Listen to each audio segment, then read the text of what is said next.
Assalamualaikum warahmatullahi wabarakatuh. Alhamdulillah Rabbil alamin. Assalatu wassalamu ala asyrafil anbiya'i wal mursalin Sayyidina wa habibina wa syafi'ina wa qurrati a'yunina wa maulana Muhammad.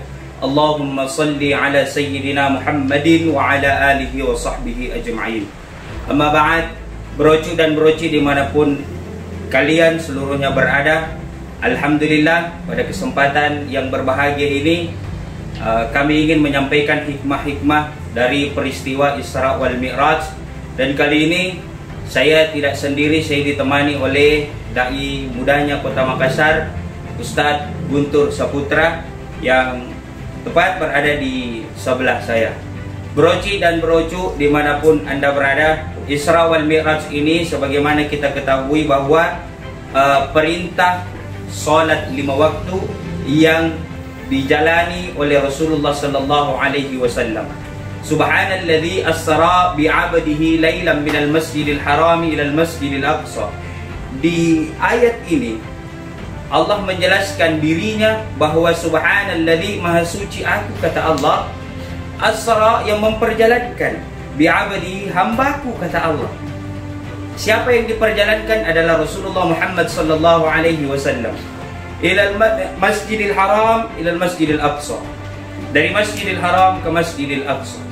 Setibanya di Masjidil Aqsa, Rasulullah sallallahu alaihi wasallam menjalankan salat 2 rakaat. Kemudian setelah Rasulullah salat, turun Jibril alaihi salam untuk membawa kabar gembira kepada Rasulullah, yaitu membawa 2 bejana. Satu bejana berisi khamar dan satu lagi bejana berisi susu. Lalu Jibril berkata, "Ya Muhammad, yang mana yang engkau pilih? Bejana yang A atau yang B?" Lalu kata Rasulullah, "Saya memilih bejana yang B." Ternyata begitu dituangkan isinya adalah susu. Lalu Jibril berkata, "Minumlah Muhammad, wahai kekasih Allah, itulah minuman pilihanmu." Diminum oleh Rasulullah. Ternyata sungguh luar biasa, Rasulullah memang adalah manusia yang diangkat derajatnya oleh Allah. Lalu Rasulullah memilih dengan pilihan yang tepat, yaitu bejana yang berisi susu. Lalu apa kata Jibril alaihi salam? Kata Jibril, "Ya Muhammad, engkau memilih bejana yang tepat dan engkau memilih pilihan yang tepat." Terus Rasulullah diantar oleh Jibril alaihi salam naik ke langit pertama, terus sampai ke langit yang ke-6, bertemu dengan Nabi Musa alaihi salam. Lalu kata Nabi Musa, "Ya Muhammad, apakah kamu telah dipanggil oleh Allah Subhanahu wa taala?" Kata Rasulullah, "Ya, saya sudah dipanggil oleh Allah Subhanahu wa taala untuk menjemput amalan salat untuk diberikan kepada umatku ke depan." Kata Nabi Musa, "Silahkan lanjutkan perjalananmu bersama Jibril." Jibril mengantar sampai bertemu berhadapan langsung Rasulullah dengan Allah Subhanahu wa taala. Lalu kata Allah, diberikanlah perintah solat 50 waktu. Bayangkan broci, 50 waktu. Ini broci 50 waktu solat sehari semalam. Lalu apa kata Rasulullah? Rasulullah sami'na wa ta'na, dengar dan taat Rasul. Lalu ia bungkus ini 50 waktu solat. Kemudian ia turun kembali ke langit yang ke-6. Sampai ke langit yang ke-6, bertemu kembali dengan Nabi Musa. Lalu kata Nabi Musa alaihi salam, "Ya Muhammad, apakah yang oleh-oleh diberikan kepada engkau dari Allah?" Kata Muhammad, "Oleh-olehnya adalah 50 waktu salat." Lalu kata Nabi Musa, "Naiklah kamu tawar." Akhirnya Rasulullah naik turun dari langit ke-6, kembali menghadap kepada Allah, sampai muncullah kesepakatan 5 waktu salat. Nah, inilah 5 waktu salat yang ingin kita bahas. Ya, mari kita sama-sama simak, dengarkan pencerahan persoalan hikmah Isra Mi'raj, hikmah salat 5 waktu ini oleh dai mudanya Kota Makassar, Ustadz Guntur Saputra. Baik, brocu dan broci dimanapun kalian berada, melanjutkan dari apa yang Ustadz Irsyad Abdullah tadi jelaskan, bahwasanya Isra wal Mi'raj memiliki makna. Yang pertama, bagaimana kita sebagai umat Islam, umatnya Nabi Muhammad, senantiasa kita mendirikan yang namanya salat 5 waktu. Luar biasa ini perintah salat. ketika Allah memberikan kepada Rasul Sallallahu Alaihi Wasallam. Perintah ini Allah langsung berikan kepada Nabi Muhammad, bukan melalui firman-Nya, tapi langsung Allah berikan kepada Rasul Sallallahu Alaihi Wasallam. Kemudian makna yang pertama kita dapatkan bahwasanya salat 5 waktu. Kita mendapatkan perintah salat dari Allah Subhanahu wa taala. Jadi kan sebagian besar dari kita umat Nabi Muhammad masih banyak yang melalaikan salat, memandang enteng salat. Biasa itu ada istilah Ustaz, biasa teman-teman atau segelintir orang di luar sana bilang, kalau masuk di waktu sholat nanti sebentar akhirnya tidak jadi sholat, sebentar akhirnya tidak jadi dilaksanakan. Ini yang menjadi problematika di saat sekarang ini. Banyak orang yang memandang enteng sholat, bahwasanya Allah sudah turunkan perintah sholat sebagai kita umat Islam. Kalau dipikir-pikir lebih lanjut Ustaz, bahwasanya sholat juga jangan dijadikan hanya sebagai kewajiban, tapi kita sadari bahwa itu sholat adalah kebutuhan. Jadi sholat itu bukan kewajiban semata, tapi kebutuhan. Iya, kebutuhan. Jadikan sholat itu kebutuhan, maka kalau sholat itu sudah jadi kebutuhan kepada diri kita, maka kita akan senantiasa mencari dan terus mencari sholat itu. Jadi brocu dan broci dimanapun kita seluruhnya berada, seperti yang dipaparkan tadi Ustadz kita Guntur Saputra, bahwa sholat ini bukan hal yang mudah digapai oleh Rasulullah, melainkan melalui proses perjalanan yang amat sangat luar biasa brocu. Jadi dari 50 waktu sholat Ustaz. 50 ini kira-kira kalau kita sanggup kira 50 waktu sholat. 5 kali sehari semalam. Luar biasa nih. 5 kali sehari semalam. Yeah. Sudah banyak tantangan ini yang sangat luar biasa nih. Nah, makanya wa ma khalaqtul jinna wal insa illa liya'budun, tidaklah kuciptakan jin dan manusia kecuali hanya untuk beribadah kepadaku. Bayangkan Rasulullah naik turun tawar menawar 5 jik waktu sholat brocu, 5 jik. Subuh, duhur, asar, maghrib, isya, 5 jik waktu sholat yang Allah turunkan, yang Allah berikan kepada kita melalui perantara Muhammad sallallahu alaihi wasallam. Maka inilah momentum Isra Mi'raj, bagaimana kita mengambil hikmah, mengambil pelajaran bahwa jangki pandang enteng itu sholat. Kemudian ada lagi yang mau disampaikan Ustaz, berkaitan dengan sholat ini. Saya biasa sampaikan Ustaz sama jamaah, Allah kasih kita waktu itu 1 hari 1 malam 24 jam. Ya. Kemudian Allah turunkan kita perintah sholat 5 kali sehari semalam. Kalau kita hitung-hitung, 1 kali kita menghadap kepada Allah itu waktunya kurang lebih mungkin 10 menit. Ya. Kalau dikalikan 5 itu dapat waktu 50 menit.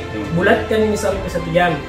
Jadi dari 24 jam waktu yang Allah berikan sama kita untuk hidup di muka bumi, 1 jam dia Allah minta. 1 jam dia Allah minta. Untuk sujud. Ya, untuk rukuk sujud di hadapannya. 23 jam silahkan pakai untuk apapun. Untuk bikin dosa. Bukan. Untuk duniamu. Untuk dunia, untuk cari dunia. rezekimu. Cari rezeki. Ya, cari bukan untuk buat dosa ini. Ya. Sekira untuk buat dosa, terus selesai buat dosa sujud lagi, selesai buat dosa sujud lagi. Bagaimana menurut itu Ustaz? Kalau pertanyaan seperti itu bilang, mending saya sholat ke Ustaz, selesai sholat, saya buat maksiat lagi. Kalau saya secara pribadi, mending seperti itu. Di yaumil hisab nanti ada yang ditimbang. Kebaikan, keburukan, amal soleh, amal buruk. Tapi bagaimana dengan hadis awwalu ma yuhasabu fi yaumil akhir as-shalah? Yang paling pertama dihitung oleh Allah adalah amal ibadah solat kita. Iya, kan tadi kita bilang solat tapi maksiat, selesai solat maksiat lagi. Mending begitu Ustaz. Ada yang dihisab. Berarti tambal ban di ceritanya bocor tambal. Ya, daripada besar kebocor mah. Tapi sebetulnya tubles kita. Broco dan broci dimanapun Anda berada. Jadi Ustaz 50 waktu 50 waktu ini dalam 24 jam Allah cuma minta 1 jam. Kita bulatkan 60 menit lah ya. 1 jam untuk beribadah kepada Allah. Jadi apapun aktivitas tak, apapun pekerjaan tak, kalau masuk waktu sholat, kita kembali harus sujud ke hadapan Allah Subhanahu wa taala. Apalagi sekarang ini Ustaz nih, di dalam rumah orang stay at home, tinggal di rumah, anjuran pemerintah mantap diri bala. Jadi tambah gampang ini orang melaksanakan ibadah sebenarnya Ustaz nih, kalau tinggal di rumah dia. Karena 1 jam je tidak kerja je orang. Pemerintah sudah anjurkan kerja di rumah, ya, bagi seluruh instansi kerja di rumah. Jadi tidak ada salahnya kita kerja lewat di rumah, kita kerja, kemudian setelah itu masuk waktu sholat, kita sholat lagi untuk sujud di hadapan Allah Subhanahu wa Ta'ala. Bisa ada tambahannya, Ustaz? Kalau saya mengenai lagi tentang sholat, Ustaz, bagaimana menurut itu yang ada fatwa untuk sholat di rumah, Ustaz? Iya. Di video saya sebelum ini, Ustaz, saya sudah jelaskan itu bahwa atiullah wa atiur rasul ulil amri minkum.